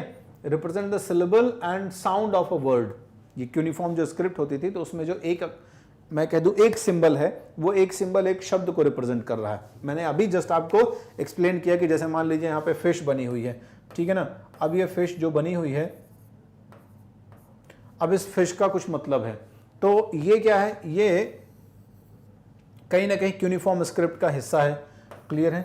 अब इसको जब लिखेंगे वो लोग तो कुछ इस तरीके से बनाएंगे, ठीक है, कि पढ़ने वाला ये मतलब समझ जाए कि अच्छा ये कहना चाह रहा है, इस फिश का मतलब ये है, ये सिंबल जो है इस चीज़ को रिप्रेजेंट कर रहा है। तो वहाँ पे कोई एक लेटर नहीं होता था कि जैसे अब आपने ए लिख दिया, बी लिख दिया, सी लिख दिया, डी लिख दिया, अब ये लेटर्स हो गए, इन लेटर्स को मिला के आपने वर्ड बनाया, ठीक है। तो अब हम क्या करते हैं, हमारी मॉडर्न लैंग्वेज में लेटर्स को मिला के वर्ड्स को मिला के सेंटेंसेस, और सेंटेंसेस को मिला के फिर पूरा पैराग्राफ इस तरह से बनता है, तो आप उसको समझते हो पढ़ के। यहाँ पे इस तरीके से नहीं है, यहाँ पे एक्चुअल में वर्ड्स को ही सिंबल्स के फॉर्म में रिप्रेजेंट किया जाता था, क्लियर है। तो होपफुली आपके समझ में आ गया होगा इसके बारे में। आगे बढ़ते हैं। Which two things indicate that only a few Mesopotamian और Mesopotamians could read and write? तो आपको कौन सी ऐसी चीज है जो ये बताती है कि मेसोपोटामिया के कुछ ही लोग जो थे वो पढ़ और लिख सकते थे, ठीक है। ये देखो यहाँ पे फिर से हम आ गए, अब ये क्यूनिफॉर्म लैंग्वेज ही बनी हुई है, ठीक है ना। यहाँ पे और अच्छे से समझ लो, ये देखो जैसे ये लेटर्स बने हुए हैं, ये क्यूनिफॉर्म ही है। अब इसका कुछ मतलब है, ये से लिखा हुआ है, ये तीन लेटर्स, इनका मतलब KUR है, ये अपने आप में एक सिंबल शो कर रहा है, ये MS सिंबल। तो क्यूनिफॉर्म सिंबल, सिंबॉलिक सिलेबिक जो साइंस है, उसको यहाँ पे इमेज के फॉर्म में मैं आपको दिखाना चाह रहा हूँ, ताकि आप समझ जाएं कि अच्छा इस तरह से क्यूनिफॉर्म लैंग्वेज लिखी जाती थी, क्लियर है। चलिए, तो क्या चीज़ इंडिकेट करती है कि मेसोपोटामिया के कुछ लोग ही लिख पढ़ सकते थे। तो दो चीज़ें हैं जो ये आपको प्रूफ करती हैं, जो ये चीज़ इंडिकेट करती हैं कि मेसोपोटामिया के कुछ लोग ही हैं जो लिख पढ़ सकते थे, सारे लोग लिख पढ़ नहीं सकते थे। पहला, so many signs were available to read and write. इतने सारे सिंबल हैं, इतने सारे चिन्ह हैं, इतने सारे निशान हैं कि इनको याद करना अपने आप में, समझ रहे हैं आप, बहुत लेंदी प्रोसीजर है ना। ABCD तो फिर भी आसान है, इतने सारे सिंबल्स थे कि इनको याद करना सबके बस की बात नहीं होती थी, इसलिए सब लोग लिखने पढ़ने में इंटरेस्ट भी नहीं शो करते थे, ठीक है। और उस जमाने में लिखना पढ़ना बहुत बड़ी इंटेलेक्चुअल एबिलिटी होती थी, कह दें, या मतलब बहुत क्वालिफाइड माना जाता रहा होगा जो लोग पढ़ते लिखते रहे होंगे। Reading and writing of the science were very complicated. अब आपको याद रखना होगा, जैसे मैंने कहा, अब ये तीन अक्षर बने हुए हैं, इनका मतलब है KUR, जो भी है, कुर या कर जो भी है, तो अब आपको याद रखना पड़ेगा, तो उस दौरान जब आपको टीच किया जाएगा तो वहां पे सब बताया जाएगा कि अच्छा चलो इस यूनिफॉर्म सिंबल का मतलब जो है वो ये है। तो ऐसे हजारों सिंबल्स होते थे और आपको उनको याद करना होता था कि अच्छा इसका मतलब ये, इसका मतलब ये है, तब जाके आप बाद में एक प्रॉपर है ना पर्सन बन पाओगे जिसको कहा जाए कि लिटरेटेड, है ना, पढ़ा लिखा। तो इस वजह से मेसोपोटामिया में ज़्यादातर लोग नहीं लिख पढ़ सकते थे, सिर्फ कुछ ही लोग थे जो लिखने और पढ़ने का काम करते थे, वही फिर बाद में स्क्राइब बनते थे, ठीक है। और बड़े इंपॉर्टेंट जो डॉक्यूमेंटेशंस हैं, ट्रांजैक्शंस हैं, उनको रिकॉर्ड करने का काम उनको जिम्मे में दिया जाता था, उनकी जिम्मेदारी में दिया जाता था। तो होपफुली आपको ये समझ आ गया। आगे बढ़ते हैं। Which was the centre of main urban institution, तो भाई इसको आंख बंद करके भी आप बता सकते हो कि इसका आंसर क्या होगा। Which was the centre of main urban institution, तो हर शहर में आगे जाके जब शहर डेवलप हो गए तो कौन सा अर्बन इंस्टीट्यूशन था, टेम्पल, मंदिर के आसपास ही तो सारी एक्टिविटी होती थी। So temple was the main centre of urban institution where all kinds of things related to daily uses of the commoners were carried out. यानी आप देखते थे कि ग्रेन्स की, अनाज की ग्राइंडिंग से लेकर तेल निकालने से लेकर हर एक काम जो होता था वो मंदिर के अंदर होने लगा था धीरे धीरे। सारे इंपॉर्टेंट टैबलेट्स जो होते थे ट्रांजैक्शन के वो भी मंदिर में रखे रहते थे। इसलिए मंदिर आगे जाके क्या होगा, एक बहुत इंपॉर्टेंट अर्बन इंस्टीट्यूशन बन के इमर्ज होने वाला है। Which type of family system was prevalent in Mesopotamia, तो आपको टाउन प्लानिंग के बाद जब हमने सिटी लाइफ, टाउन प्लानिंग के पहले पढ़ी थी शायद, तो टाउन प्लानिंग के पहले हमने जो सिटी लाइफ पढ़ी है मेसोपोटामिया में, उस सिटी लाइफ में बड़े अच्छे तरीके से शादी ब्याह से लेके सारा कुछ मैंने डिस्कस किया मेसोपोटामियन का।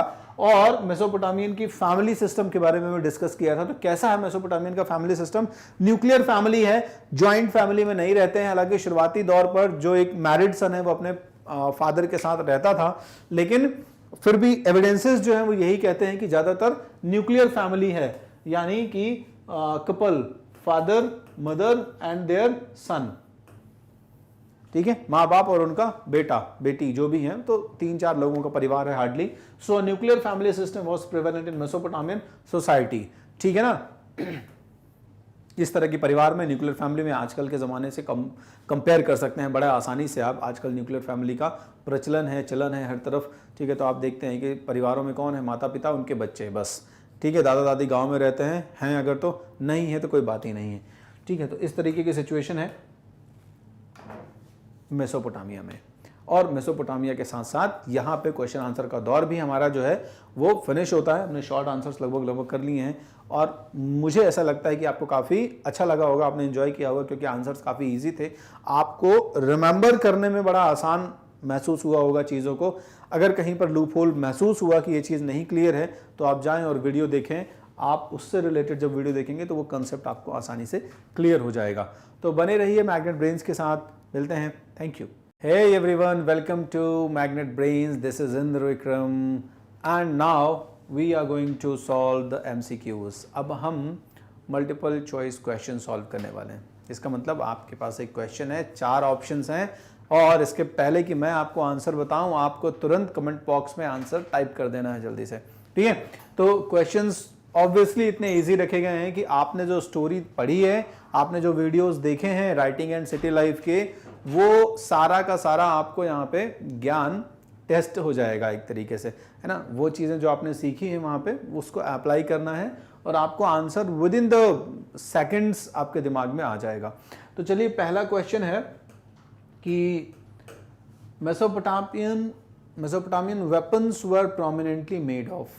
मेसोपोटामिया के जो हथियार, वेपन्स होते थे, शस्त्र होते थे, वो मुख्यतः बने हुए होते थे किन चीज़ों के।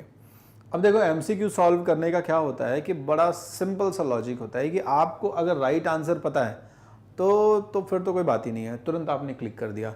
लेकिन अगर आपको राइट आंसर नहीं पता है और कन्फ्यूजन है थोड़ा सा, तो क्या करना होता है हमें, तो हमें जो कन्फ्यूजन्स हैं उनको पहले एलिमिनेट करना होता है ना। देखो, आयरन तक अभी पहुंचे नहीं भाई साहब लोग, आयरन तक पहुंचने में भी टाइम लगेगा। जिस एज में मेसोपोटामिया डेवलप हुआ था ये ब्रॉन्ज एज थी। कौन सी एज थी? ब्रॉन्ज एज थी। बहुत सिंपल सी चीज है ना।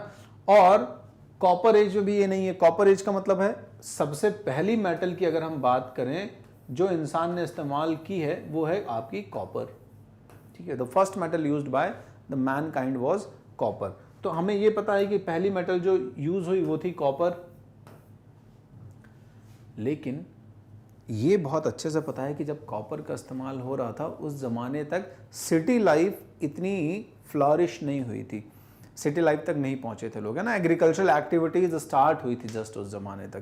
तो कॉपर है नहीं, स्टोन पॉसिबल नहीं है, ठीक है ना, क्योंकि स्टोन एज अब निकल चुकी है हमारी, हमने पहले चैप्टर में कंप्लीट कर दी। आयरन है नहीं, ठीक है, तो क्या बचा, ब्रॉन्ज बचा। तो 3 ऑप्शन एलिमिनेट कर दिए, तो चौथा ऑप्शन ब्रॉन्ज बचा। अब मुझे तो पहले से पता था तो मैं सीधा ए भी टिक कर सकता था, बट ये इंपॉर्टेंट है आपके लिए कि आप इस स्किल को डेवलप करें कि अगर यहाँ तो इजी एमसीक्यूज मिल सकते हैं आपको, लेकिन जब आपको टफ एमसीक्यूज मिलेंगे वहाँ आप क्या करेंगे, वहाँ आप इस तरीके से एलिमिनेट मेथड का इस्तेमाल करेंगे, और जब आप एलिमिनेट करेंगे आंसर्स को, ऑप्शंस को, तो आपके दिमाग में ऑटोमेटिकली जो आपने पढ़ रखा है वो चीज़ सही ऑप्शन के साथ अलाइन हो जाएगी और आप सही ऑप्शन लगाएंगे। The technological landmark witnessed by the urban economy of the city of Uruk was.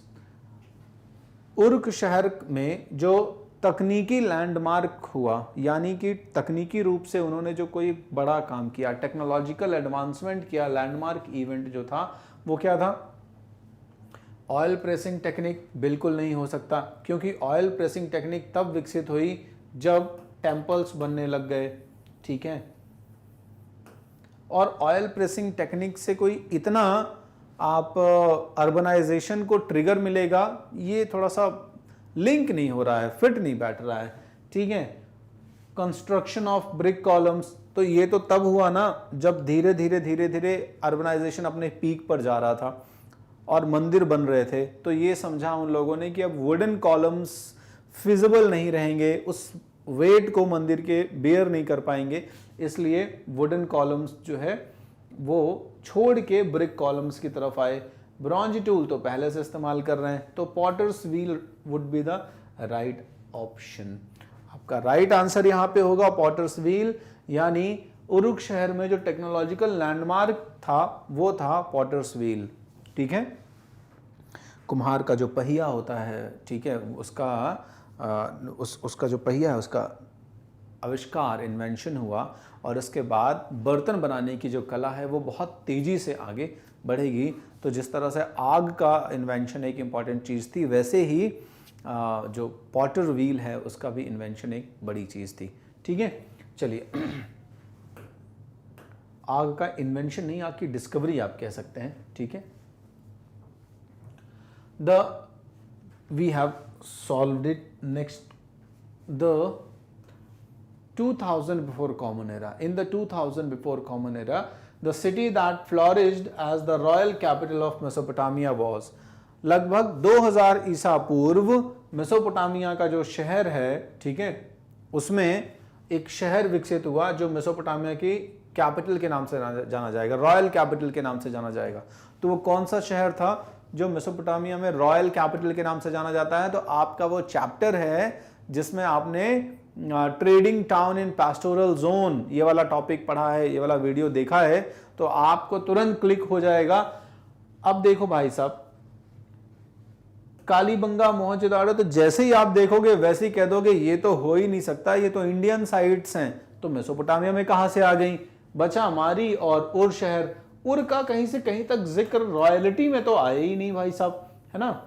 तो मारी बचा, द रॉयल सिटी ऑफ मारी, जिसमें जिमरलॉन किंग का उल्लेख है, डिस्क्रिप्शन है, ये हमारी रॉयल सिटी है मेसोपोटामिया की, रॉयल कैपिटल है मेसोपोटामिया की। So the right option will be the Mari was flourished as the royal capital of Mesopotamia, और you can say the city of Mari. Fourth option, the Mesopotamian ruler who became the king of occurred in 2370 before common era was.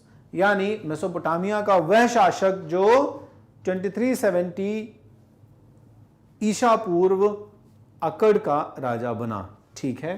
तो अकैडियंस जो थे, अकैडियंस का राजा एनमार्कर जो है, आपको पता है उर्क शहर है, अनमार्कर हो ही नहीं सकता। अनमार्कर जो शुरुआती राजाओं में से एक है, वन ऑफ द, है ना, first earliest king.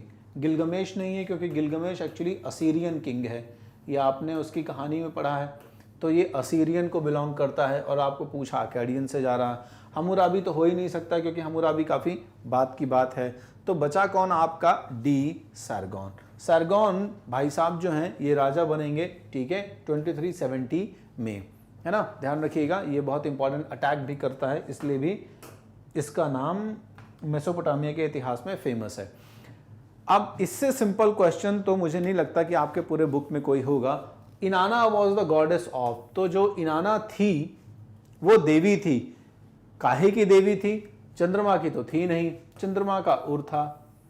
Love and war, हमें डिस्क्रिप्शन मिलता है कि इनाना लव एंड वॉर की देवी थी। विंड और फायर का कहीं भी कोई जिक्र है क्या आपके मेसोपोटामिया के हिस्ट्री में, या मैं कह दूं कि आपके राइटिंग एंड सिटी लाइफ वाले चैप्टर में कहीं से कहीं तक आपने विंड और फायर पढ़ा क्या कि किसी देवता का जिक्र है?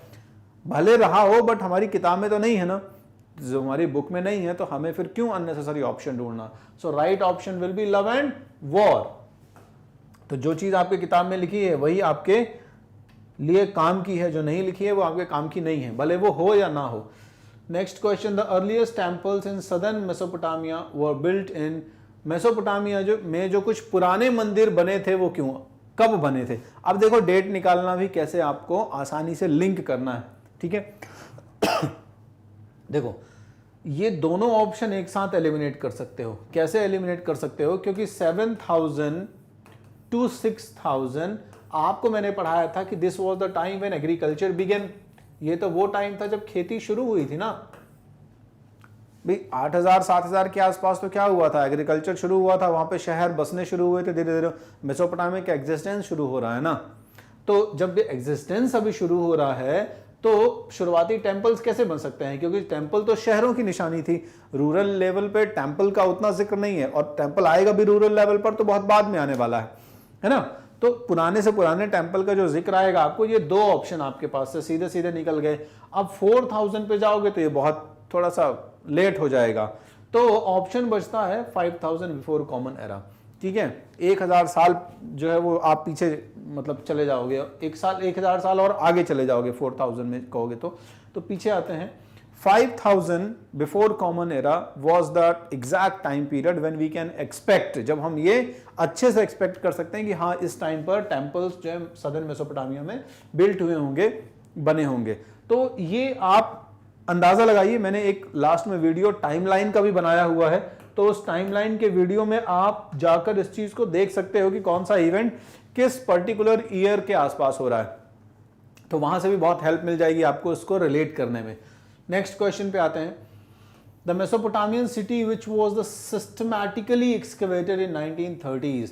तो 1930s पूरे मेसोपोटामिया का एक्सकवेशन जो है आपको शुरू में पता है, बुक में लिखा हुआ है 1840s के आसपास होना शुरू हुआ है, ठीक है। और ये कई सालों तक चला, ठीक है, शुरुआत में दशकों तक चला।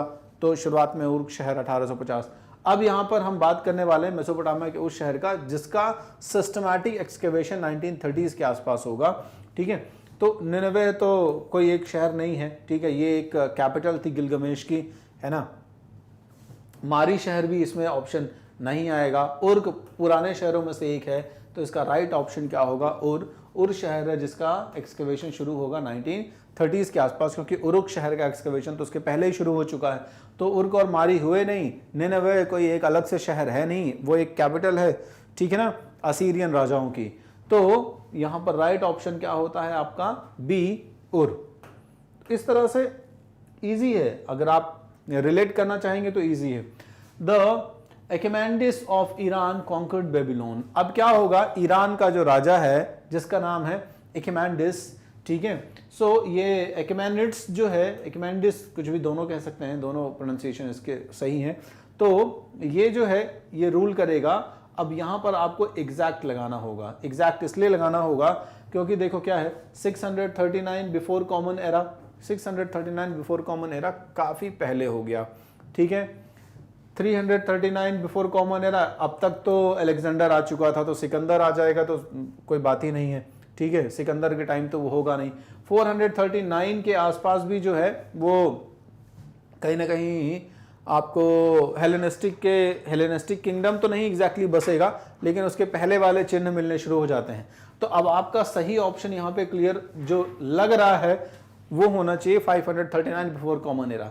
तो ये वो टाइम पीरियड है जब अखेमेनिड्स जो है वो ईरान का वो बेबीलोन के ऊपर अटैक करेगा, ठीक है ना। तो बेबीलोन शहर मेसोपोटामिया का एक इंपॉर्टेंट शहर होने वाला है, ठीक है, जिसका जिक्र आपको बाद में रोमन साम्राज्य में भी मिलने वाला है। चलिए, तो इस तरीके से आगे बढ़ते हैं हम। The king who released Babylonia from Assyrian domination in 625 before common era, वो राजा जिसने बेबीलोनिया को असीरियन डोमिनेशन से, असीरियन राजाओं के प्रभुत्व से, डोमिनेशन से आजाद किया, वो था।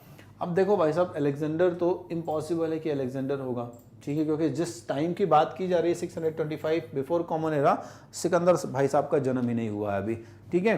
तो सिकंदर का तो यहाँ से कहीं तक लेना देना ही नहीं है, ठीक है। नबोनॉइडस नाम का कोई राजा जो हो उसका जिक्र हमें बुक में नहीं मिलता है। सैरगॉन का जिक्र हमें मिलता जरूर है, ठीक है।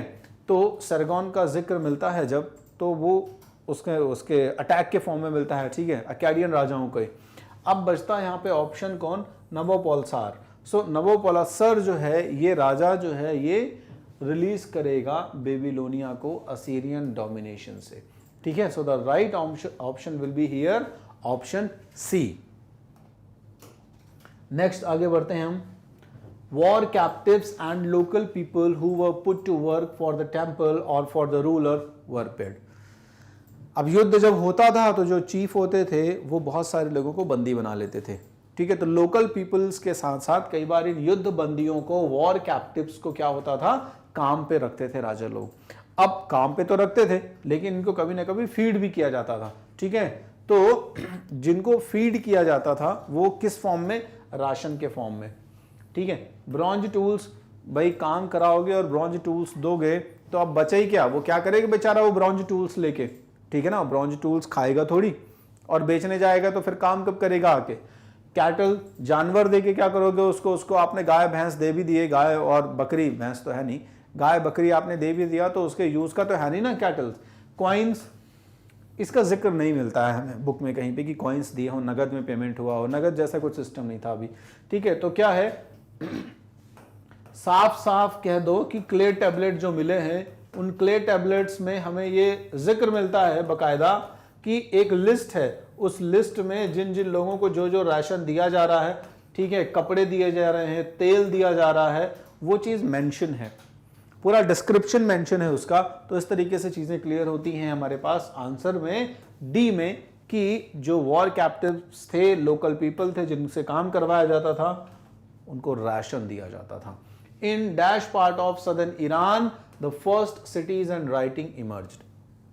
खालिस्तान वाला जो जगह है, ठीक है ना, मेसोपोटामिया का, सदर्न ईरान का, वहां पर सबसे पहली जो कहते हैं शहर है, यहाँ पे ईरान की जगह आप मेसोपोटामिया कर सकते हैं, ठीक है। वहां पर जो है राइटिंग, लिखावट इमर्ज हुई, ठीक है। तो देखो दक्षिण की तरफ प्लेन का एरिया तो नहीं था, ये तो क्लियर हो गया। माउंटेन्स नॉर्थ में थे, हिली एरिया, माउंटेनियस, लगभग सिमिलर ऑप्शन हो गए। तो ये तो अपने आप में क्वेश्चन इतना इजी है कि आपने ज्योग्राफी पढ़ी है मेसोपोटामिया की तो आप आंख बंद करके भी ऑप्शन लगा दोगे कि जो डेजर्टेड एरिया था, डेजर्टेड रीजन था, वहीं पर सबसे पहले हमें शहरों के और लेखन कला के, राइटिंग के एविडेंसेस मिलने शुरू होते हैं। Agriculture of southern dash was the most productive, ठीक है। तो चैप्टर पूरा किसके ऊपर डेडिकेटेड है, नन ऑफ द अबव के ऊपर तो डेडिकेटेड नहीं है ना, मतलब इनमें से किसी के ऊपर। ईरान की कहानी पढ़ी क्या आपने राइटिंग एंड सिटी लाइफ में, नहीं पढ़ी। चाइना के बारे में तो अभी आप पढ़ने वाले हो 4th थीम में, है ना, 11th के, तो चाइना तो अभी आया ही नहीं सिनेरियो में, है कौन।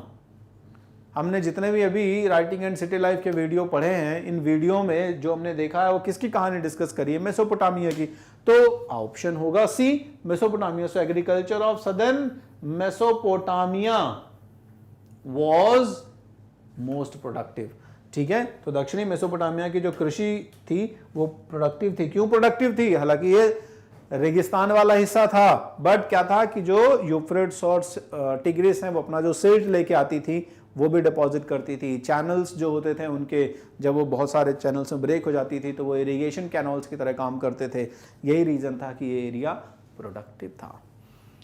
Which region, next question, which region is important to Europeans because of references to it in the Old Testament?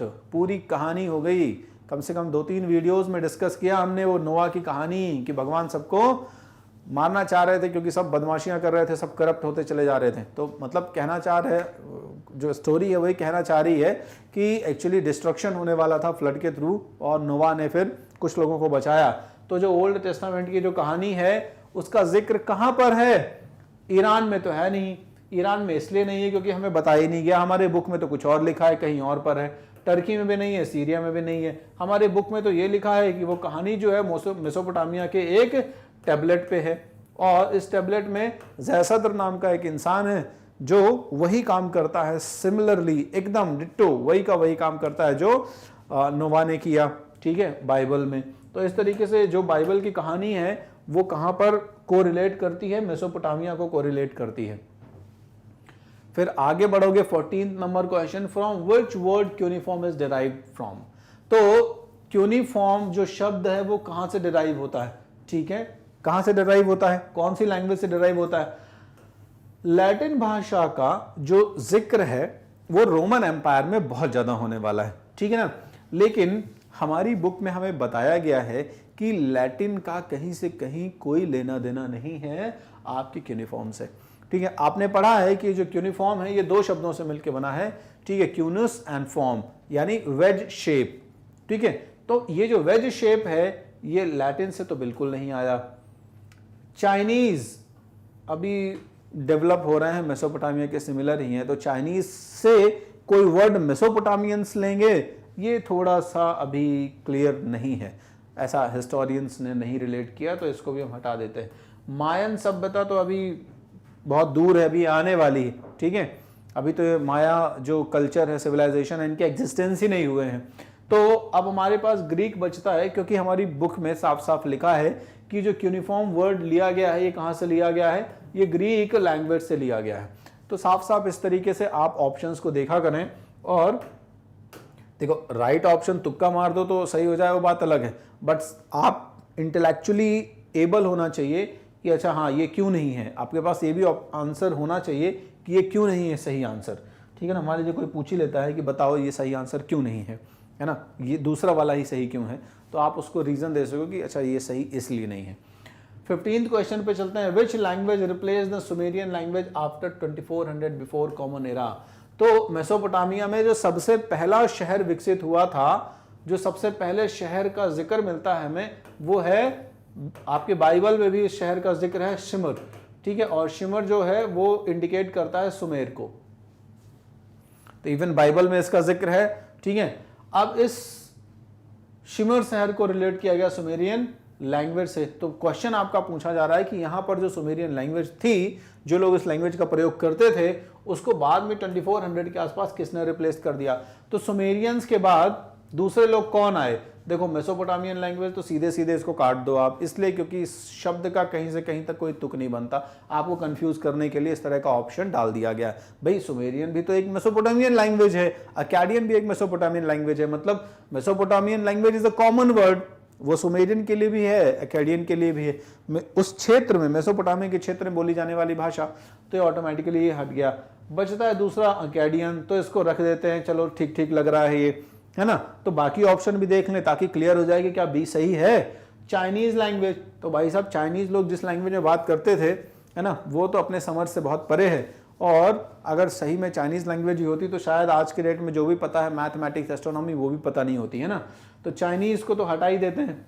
चलिए फिर अगला ऑप्शन बचता है हमारा मिडिल ईस्टर्न लैंग्वेज। ये भी आपका मतलब बोगस टाइप का इसलिए ऑप्शन है क्योंकि कहीं ना कहीं मिडिल ईस्ट जो है अभी इसका इमरजेंस तो होने वाला है ना, अभी तो धीरे धीरे ये इमर्ज होगा, जब इस्लाम वगैरह का इमरजेंस होगा यहाँ पे, तब ये चीज़ लाइमलाइट में आने वाली है। तो हमारा अब यहाँ पे ऑप्शन ये पक्का हो जाता है कि अकाडियन लैंग्वेज होगी जिसने सुमेरियंस को रिप्लेस किया। क्यों? क्योंकि सुमेर के जस्ट बाद हमने मेसोपोटामिया में पढ़ा है कि वो अकाडियंस लोग थे जिन्होंने उस एरिया में आगे रूल किया। तो दूसरी तरफ जाने की बजाय अब हम सीधे सीधे ऑप्शन बी को लगा सकते हैं यहां पे कि अच्छा, अकाडियन लैंग्वेज ने सुमेरियन लैंग्वेज को रिप्लेस किया। अगले क्वेश्चन पे चलते हैं। With which person the first event of Sumerian trade is associated.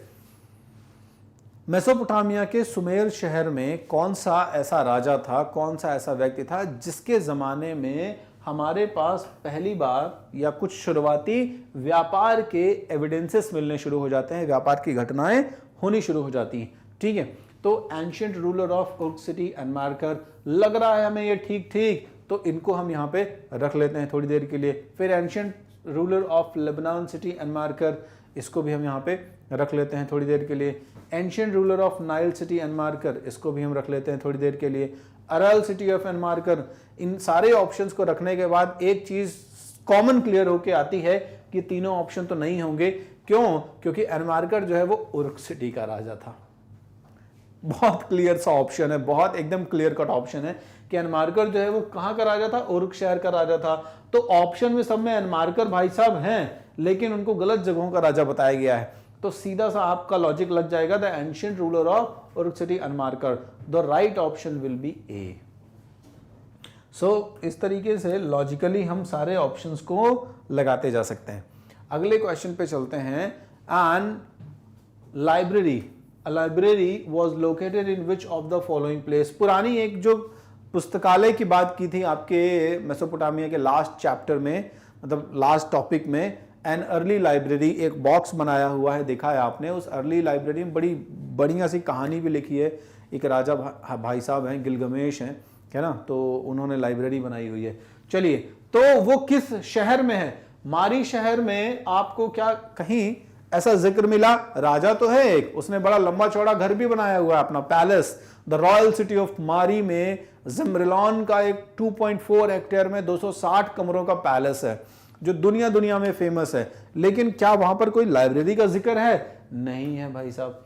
फिर दूसरा आता है उर्क शहर। उर्क शहर में भी हमने पूरी राइटिंग एंड सिटी लाइफ पढ़ ली बुक। उस सेकंड चैप्टर में कहीं से कहीं तक किसी ने नहीं बताया कि लाइब्रेरी बनी हुई है जहां पे कोई राजा है वो अलग अलग लैंग्वेजेस के क्ले टैबलेट्स को प्रिजर्व करके रख रहा है। अब हमारे पास आता है निनवा। तो याद आया आपको गिलगमेश असीरियन राजा था जिसने अपनी राजधानी जो थी बनाई थी निनवा में, और यहीं पर उसने क्या है, एक लाइब्रेरी बसाई थी। तो जब राइट ऑप्शन मिल गया तो चौथा ऑप्शन अपने आप काट दो, है ना, क्योंकि जब सी ऑप्शन सही है और हमें एग्जैक्टली क्लियर है, लिखा हुआ है बॉक्स में इस जगह का नाम, तो चौथे ऑप्शन के कहीं से कहीं तक कुछ रिलेट होने के पॉसिबिलिटीज ही नहीं है। नेक्स्ट क्वेश्चन पे आते हैं। In modern times Mesopotamia can be located at. भाई आज के जमाने में अगर आपसे कोई कहता है कि चलो मेसोपोटामिया घुमा दो हमको, तो आप क्या करोगे? आप उसको कहीं ना कहीं तो लेके जाओगे, क्योंकि मेसोपोटामिया तो था, है ना। अब कहाँ लेके जाओगे? क्योंकि मेसोपोटामिया एग्जैक्टली तो है नहीं अब कि आप जाके उसको कह दो चलो ये मेसोपोटामिया है देख लो और वापस चलो। तो अब आप उसको क्या करना, उसको आप अरब मत लेके जाना, वहां नहीं है, ठीक है। आप उसको सीरिया भी मत लेके जाना, आप उसको ईरान भी मत लेके जाना, क्योंकि आपकी बुक में साफ साफ लिखा है कि आज के ज़माने में अगर आपको ढूंढना है तो इराक चले जाइए। अब आप मुझसे क्वेश्चन पूछोगे कि सर आपने इराक ही क्यों कहा, तो बहुत सिंपल सा लॉजिक लगा लेना कि देखो नदी जो है दो, जहां पे मेसोपोटामिया है, मतलब जिन दोनों नदियों के बीच का जो एरिया मेसोपोटामिया, ये एक नदी हो गई, ये एक नदी हो गई, ठीक है, ये यूफ्रेट्स और ये टिग्रिस नदी हो गई। अब ये दो नदियां हो गई, इनके बीच का जो क्षेत्र है वो कहलाता है मेसोपोटामिया। अब ये दोनों नदियां तो इराक के एरिया में हैं, तो हम दूसरी जगह क्यों जाएंगे अरब में जबरदस्ती अपना खर्चा करने के लिए? ईरान में, सीरिया में हम जाएंगे कहाँ? इराक, ताकि हमें सही मायने में मेसोपोटामिया घूमने को मिल जाए। तो ये हमारा ऑप्शन जो है वो एग्जैक्टली क्लियर हो गया। The temples were the dash dash dash dash. Temples क्या थे? तो जिस तरह के ऑप्शंस हैं उस तरह के ऑप्शंस देख के क्वेश्चंस का अंदाजा हम लगा लिए कि अच्छा क्वेश्चन कहना क्या चाह रहा है। क्वेश्चन की लैंग्वेज कह रही है कि मंदिर जो थे वो क्या थे? मंदिर जो है नन ऑफ द अबव थे। नहीं, पॉसिबल नहीं है, क्योंकि सारे ऑप्शन खत्म हो जाएंगे भाई। है ना, कुछ ना कुछ तो थे। क्या थे?